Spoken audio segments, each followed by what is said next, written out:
So welcome. Thanks for joining my session. I'm talking about Windows Defender ATP and how we detect those that want to stay undetected. My name is Heike Ritter. I'm the product manager of Windows Defender ATP in Windows Commercial Marketing. And so we made Windows 10 the most secure platform ever. So if you want to learn about all the pre-breach defenses that we have built into Windows, we are all around the corner. We can help you to learn about this. I'm focusing on post-breach. So post-breach is something that we added with the anniversary update back in August last year. And it's an EDR solution, helps our customers to find targeted advanced attacks on a network.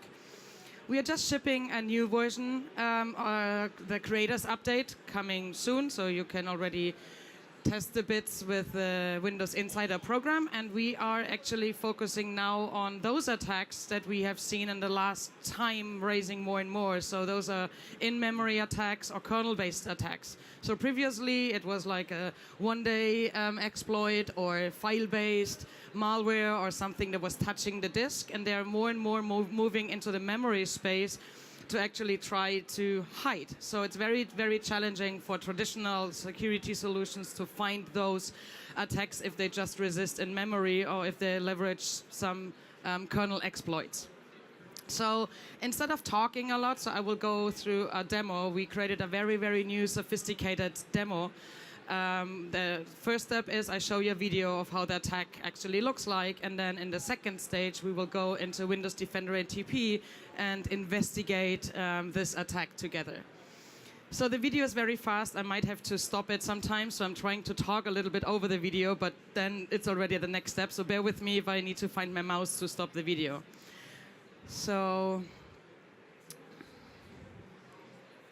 you will see on the full screen on the left side is the attacker's machine, and here's our victim number one. So our victim number one, Jonathan, he receives an email. He enables editing to get out of this view, and he also enables a macro, which now connects to a command and control server, downloads some code, and runs code in memory. So the next step is he's finding a vulnerable driver on the box and exploiting it in order to get access to the system token. He then applies the system token to Word just to get higher privileges, of course. And then the next step, because he wants to move, he will apply the system token to SVC host just to hide, because Word is probably not a process that walks around the network and does crazy things. So, and then the next step is here, it runs another PowerShell script, finds some users on the box and who else was already signed on the box, and he uses PowerShell remoting to access our second machine. And you can see that nothing really hits the box. It's all PowerShell that's running in memory. So the entire attack, it was compromised 2 devices, a user identity like token stealing. There was no malware involved at all. Nothing was ever touching the disk. Everything took place in memory. And yeah, and then also PowerShell remoting to stay hidden. So I need to ask, who has seen this before? Who has access to Windows Defender ATP? Who trials it already? It's time to do so. So afterwards, I give you the link, and then you please sign up for a trial and you test out the product yourself. So I will switch into the browser now. Let me duplicate. So this is the Windows Defender ATP portal. It gives you an overview of everything that's happening on your network. You can see all the different various alerts, the latest one. We have a machine at risk view that tells you those machines are the ones you should look first, as well as we introduced recently users at risk. So if we see a user that is signed in to different machines, we will also raise the bar here. In case you're using Windows Defender AV with cloud protection turned on, or SCEP, System Center Endpoint Protection, also your malware activities will light up here and give you more possibilities to actually do some investigation in this space as well. And then, of course, how many machines are onboarded. We give you a machine health, like in case it looks like someone is tampering with the agent, so the sensor is not sending all the data back that we would like him to send back. It will show up here. So remember, it was Jonathan, our victim. We see his machine right here on top. It has a high severity alert and some additional medium alerts. Let's go and investigate. With Windows Defender ATP, we collect all kinds of events. I will talk about this shortly in a moment. And this is the timeline down here. So all the different events that we collected are visible, but it's usually not very nice to investigate. So we correlate those, and we give you an alert timeline where we think this is something worth to look at. And if we look at the first alert on this machine, so when the machine booted up, we got already an unknown vulnerable driver was loaded on the box. So that's just an alert that you know, okay, maybe I should replace my drivers because they're vulnerable. So let's go and click on the first alert that is actually related to the attack. So once I click on it, you can see here that an abnormal code execution was observed. This was when some additional code got into the memory space of Word, and we alert on this because it's very abnormal that this happens on a box, right? So the next step is process privilege escalation. So this was when the kernel exploit happened and when the hacker applied the system token to the word process. So I want to learn more about this, and just that you see how nice our visualization is for you. So you get the entire process tree of what happened on the box, all the different processes, one after the other, and here's WinWord, and if I click on it, I can see that it was running originally in the integrity level medium, and then after the exploit, the access token was modified to system with all those additional privileges that the process can do now. So let's go back to the machine view. So the next step was, let me just go to this one, for instance. There was a suspicious remote shell was detected. So I click on it, and all the different alerts related, events to this alert are highlighted. So I can see that PowerShell created a process, but I can also see some IP addresses that are probably not mine, so they don't belong to my network, I don't know. So I click on this suspicious, for me, suspicious IP address, and I got redirected to the IP address page. What I can see here now is all the different client machines that were connecting to this IP address. And what I see here is it was SVC host. We saw this before in the attack video, but also run DLL. So a driver should probably not start talking to IP address. A driver, like something that is responsible to load drivers, should not talk to some IP addresses. So this gives me the overview of everything we know about the IP address. And in case we would have seen this IP address many more times, we would tell you that this is maybe a public IP address or whatever. So in this case, it belongs to Microsoft. I don't know if they're attacking from our network or whatever. So it's a demo here. So let's go back. I can see now here additional like alerts related to this IP address. So we saw Jonathan, but I can also see that there's another user. It was on his machine, it was the other process that was actually talking to this IP address.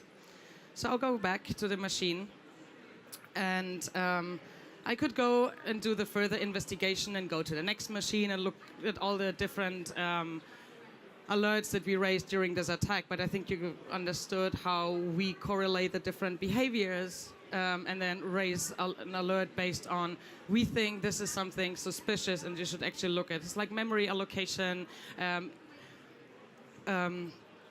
So something I would like to highlight here is, again, the timeline, and it goes back to 6 months. So we have a retention policy, either 3 or 6 months. And if you think about the stats that say, oh, it takes 200 days to discover a breach, sometimes you only learn today that this is actually an attack. So you will apply new IOAs, IOCs, and we then go back in history, look at your timeline, and can still tell you then if it happens a week or 2 weeks ago, and you can then still start and do your investigation, even if it happened a very long time back. So now that we know that this machine is compromised, so what's the next step we want to do? We probably want to do some action. So actions are on the machine. We can isolate a machine, which means we cap all the connections beside the connection back to the Windows Defender ATP portal. So after you isolate a machine, you can still collect additional information. It's a collect investigation package that gives you more details on all the processes that we're running, DNS names, and all kind of files that we collect for you. After this got collected, you can download it and use it for your own forensics. So on a file base, I mean, this was a fileless attack, so I don't have a file. Let's search for a file. For demo purpose, I have a file.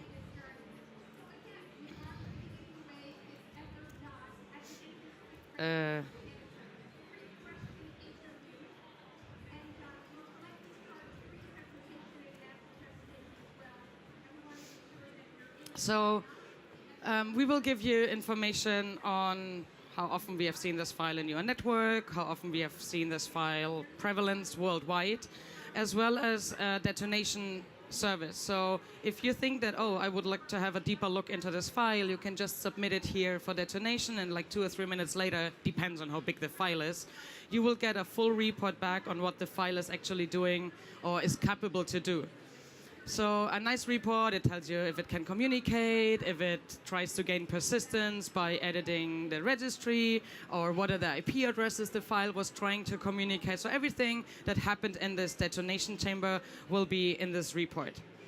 So when it comes to files, what you want to do, you can stop and quarantine a file. So that means you kill the process and then you put it in the quarantine. So for this scenario, we will use Windows Defender AV. Even if you have another AV solution running on your system, we will wake up the dormant Defender AV, do whatever it's needed, and then put it back to sleep. And the next step is you could also block the file from your entire network. But this is a scenario where you actually need to have Windows Defender AV as your primary AV solution, because we will write a signature and deploy the signature on all your PCs. So also we integrated VirusTotal directly here, so you don't have to take the file, the hash, and go to VirusTotal and discover more about it. Like, everything they know is already visible for you in the portal. So I switched back for a second to my slides, because we have seen that the attack actually started with an email coming in.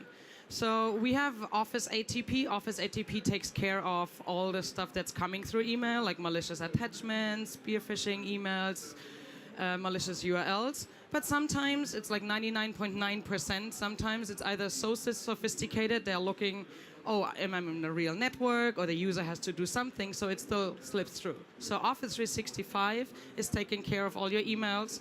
We are on the endpoint, so we are not looking into what's happening in mailboxes or somewhere else.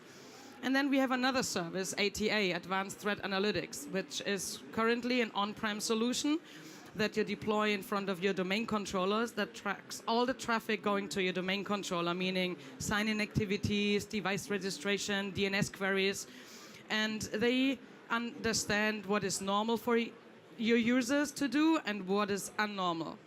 So let's go back in the portal and see how we actually connect all those things together.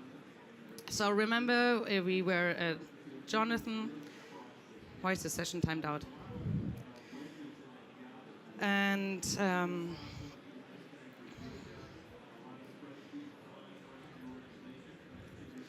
so here was Outlook saved an attachment to disk. And if I open this, we give you the entire process tree of when Outlook saved this attachment, also which folder was the email downloaded to. And this information here comes from Office 365. So we connected those services together in this scenario, and customers can do the same to already see right away here that who was the sender and what was the email attachment name. So, but now you want to learn more. Who else was maybe a target victim of this email? We found out it was bad, right? So we click on more details in Office 365, and I get redirected to the Threat Explorer in Office 365, which tells me exactly everything Office 365 knows about this email. So we see The email was actually sent to two other users beside Jonathan, and because we exchanged threat signals, Office 365 blocked this attachment or the email from two other users. So, but now I still want to know, maybe Jonathan, or like who was the other person, Jay Hardy, maybe someone made it to this machine anyway. So I click on Jay, and I will see that Jonathan was signed in to this machine. That was victim number 1. I don't know if you still follow the names, but yeah, okay, Jonathan was the first machine. So I want to learn more about Jonathan. So I click on Jonathan. I can see all the alerts related to Jonathan. I can see what are the machines that he was using the most. There's another machine. So I think his identity is clearly compromised. So ATA helps me with that. So I click on more details on this specific user on ATA. And as I mentioned earlier, they learn about behaviors of this user.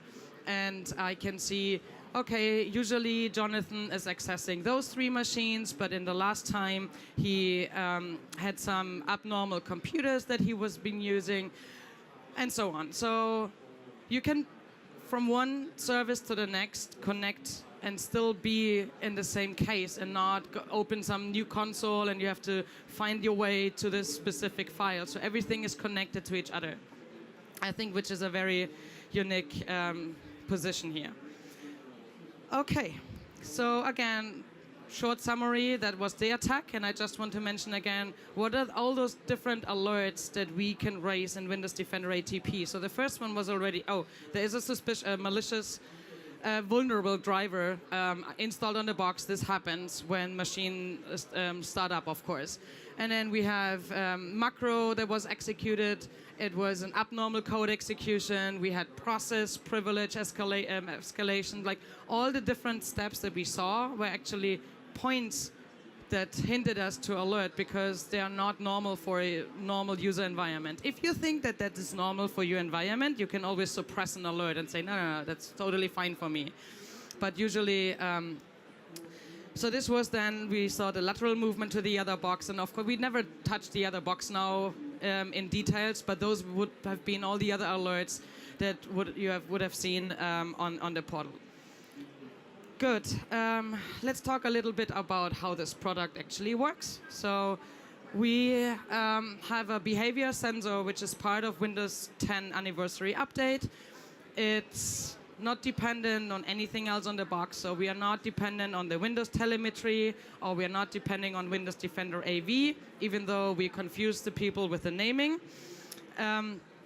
It has a better together story, as I mentioned earlier. So if you want to ban a file completely from your network, you can do it if you have Windows Defender ATP. Otherwise, you just can't do this last remediation part.